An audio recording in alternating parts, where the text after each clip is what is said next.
Get you the essential tech insights.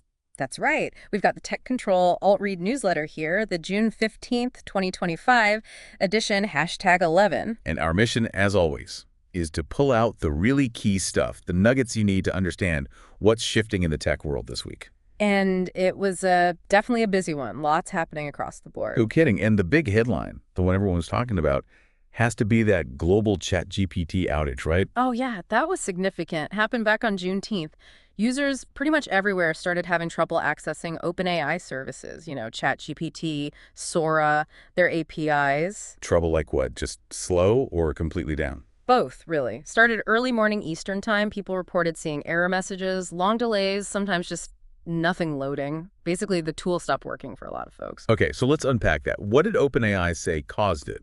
Did they give a reason? They did. They put out a postmortem, said they saw rapidly increasing error rates and latency across their services. Yeah. And they traced the root cause back to what they called a cascade failure in load balancing. Load balancing. Remind us, that's like the system directing all the incoming user requests, yeah, to stop servers getting swamped. Exactly. It tries to distribute the work evenly. But the trigger here, they said, was an unprecedented peak in traffic. How big a peak are we talking? Get this. 4.2 million requests per minute. 4.2 million a minute. Wow, that's just a massive scale. It really is. And that sudden spike, that huge volume, apparently just overwhelmed their automatic scaling systems. Ah, okay. So the system tried to add more resources to cope, but the wave was just too big, too fast. That's the picture they painted. The auto-scaling couldn't keep pace. And that failure led to this cascade effect, timeouts, server errors, those 5x errors you sometimes see. Right. These errors then spread through their microservices, all the interconnected parts of the system. Got it. So one part stumbles under the load, and it starts tripping up the others. Precisely. The good news, though, is that their engineers jumped on it pretty quickly. Services were fully back up within a few hours. Okay, so not a days-long catastrophe, but still. Still significant, and as the newsletter rightly points out, this whole incident really hammers home our growing global dependency on these AI tools. Yeah, that's the big takeaway, isn't it? When ChatGPT goes down, it's not just like an annoying blip. For a lot of people, it actually stops work, disrupts study, pauses creative projects. It absolutely does. It shows how fast AI has gone from being this, experimental tech to basically critical infrastructure for so many. The power is huge, but it also highlights potential fragility. For sure. Makes you wonder about resilience as these tools get woven even deeper into everything we do. Okay, so from shaky infrastructure, let's shift gears. Where's the money flowing? The newsletter breaks down startups, VCs, and funding. What caught your eye there? Well, what's interesting is the mix. You've got some really deep science plays alongside, more standard B2B tech investments. Like Splice Bio. They pulled in a massive $135 million. That's serious cash. And it's from pharma VCs for eye gene therapy. Super specific biotech. Exactly. And then there's Mozana raising $80 million for a nasal spray for sleep apnea. Again, very targeted, a specific condition, a novel approach. It shows investors are willing to fund deep, specialized science if they see the potential. We're still seeing strong backing for essential business needs. Guard's got $56 million to boost cybersecurity, specifically for small and medium businesses, always a critical area. Definitely. SMBs are often underserved there. And also on that B2B side, you had Nooks raising money for secure workspaces, still so relevant, and Threat AI getting capital to push enterprise AI adoption. And this one stood out to me. Lake Star aiming for $250 to $300 million for a new fund focused just on defense tech. That feels different. A dedicated fund that size. It does suggest a strategic shift, maybe reflecting the current global situation. Investors clearly see defense and security innovation as a significant growth area now. So a real mix in funding deep biotech, core business security, and even national security tech tells you where VCs are placing their bets. Now, what about the bigger fish? Let's look at acquisitions, IPOs, and corporate strategy. Yeah, this section shows how established players are trying to position themselves, either buying key tech or restructuring. The quantum deal jumped out. IonQ buying Oxford Ionics for over $1 billion. That's a major consolidation in the quantum computing space as it starts to mature. And Qualcomm bidding $1.8 billion for 𝐿FA. That's not just buying chips, it's about acquiring key AI intellectual property, that AI waveform tech.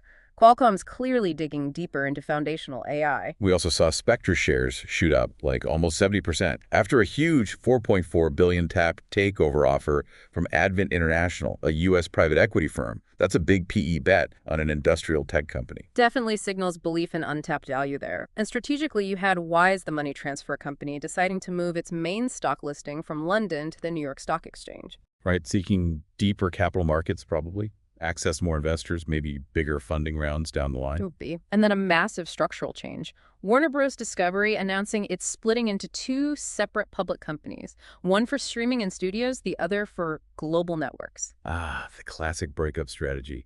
Let investors bet on the part they like best, potentially unlocking value. Exactly. So you see M&A for specific tech, companies seeking better markets, and big restructurings, all responses to this fast-changing tech landscape. Which brings us right back to tech, and specifically AI. Beyond the outage drama, what else happened? Well, Apple's WWDC conference gave us their latest AI vision. The newsletter called it cautious. Big focus on privacy, doing more processing right there on your device. Interesting. That's quite a contrast to the other huge AI news. OpenAI making that unprecedented agreement to move a chunk of its AI training over to Google Cloud. Yeah, that's a massive deal. It speaks volumes about the sheer scale of computing power needed for training these advanced models, and it's a huge win for Google Cloud, obviously.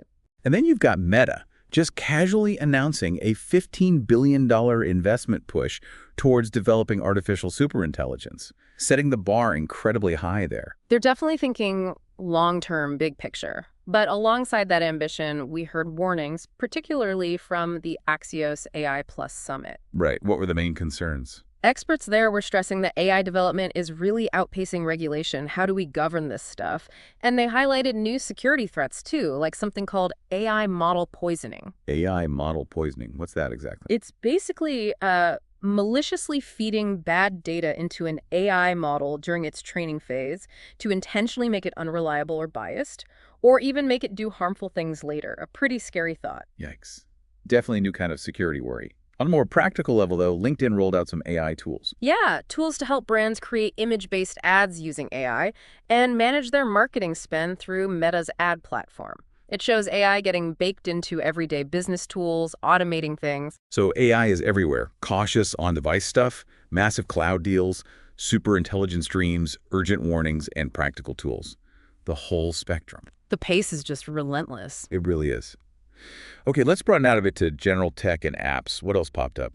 Apple's pushing forward with communication tools, rolling out live translation across Messages, FaceTime, and the phone app. Real-time translation becoming more mainstream is pretty cool. Yeah, breaking down language barriers. Right. And there was some really fundamental science stuff too, right? Like from UC San Diego. That's right. Engineers there unveiled a passive cooling tech. Passive meaning it cools things down without using any electricity. Just clever materials and design. Huge potential for energy saving. That sounds amazing. And UC Boulder, something about quantum? Yeah, a quantum accelerometer. Uses super cold atoms to track motion in 3D, completely independent of GPS. Think about navigation where GPS doesn't work indoors, underwater, maybe even space. Wow. Navigation based on fundamental physics. And then there was the world's first atom-thin 2D computer. Yeah, scientists actually built it, pushing the absolute limits of making things small, using totally new materials. Sounds like science fiction, but they did it. It just shows innovation isn't only about code. It's still happening at the level of basic physics and materials. And of course, we still get consumer hardware updates, like Samsung prepping the next Galaxy Fold, the Z Fold 7, aiming for those super thin bezels. Right, that mix of deep science and slicker consumer gadgets is always there. Okay, let's zone in on the cloud. We touched on Google Cloud's outage and the OpenAI deal, but what else was happening in that space? Well, Amazon made a huge commitment, down under $13 billion, to expand its data centers across Australia, boosting cloud capacity significantly in that region. And worth mentioning again, the Google Cloud did get back online after its own widespread outage. Just highlights that even the foundational providers aren't immune to disruption. It wasn't just OpenAI having a bad day. Good point.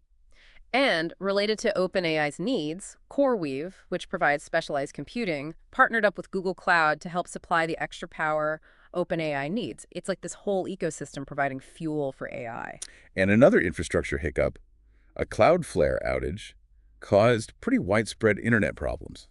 Since they handle so much web traffic delivery and security, An issue there ripples out quickly. Yeah, impacts loads of websites. And finally, Databricks, big in the data and AI platform space, deepened its partnership with Google Cloud. More collaboration aimed at making data analysis and AI easier for businesses. These cloud stories, especially the outages, really drive home how interconnected everything is. One layer wobbles and everything built on top feels it. Let's switch to security. Always a hot topic. And for good reason. This week was no exception. That AT&T data breach, 86 million customers affected. The scale is just enormous. So much personal info potentially compromised. It's a stark reminder of the challenge big companies face in protecting data. And on the attack side, there's new malware making the rounds, like MythStealer, specifically targeting Chrome and Firefox users to swipe data and logins. The threats just keep evolving. But there's defense work happening too. Oh yeah. Hypernative, a cybersecurity firm focused on Web3, raised $40 million. They're working on real-time threat detection for those decentralized platforms. Security needs to keep pace with new tech. And the big RSA conference was held, right? Where the industry showcases the latest defenses. Exactly. Sharing knowledge, unveiling new tools. Plus, Microsoft pushed out a big batch of security updates, fixed 67 flaws, including 6 zero-day ones. 0 days. Those are the really nasty ones, already being exploited out in the wild before a patch exists. That's right. Highlights the constant race between attackers and defenders. You really can't separate security from everything else we're talking about. AI, cloud, apps, it all relies on it. Couldn't agree more. Okay, what about the tiny engine that's driving all this? Hardware, semiconductors, the chip industry. Massive news here, mostly around investment. Micron announced a truly historic plan. $200 billion to build advanced chip factories, fabs, in the U.S. $200 billion. That's nation-state-level investment almost. Huge push for domestic production. Absolutely.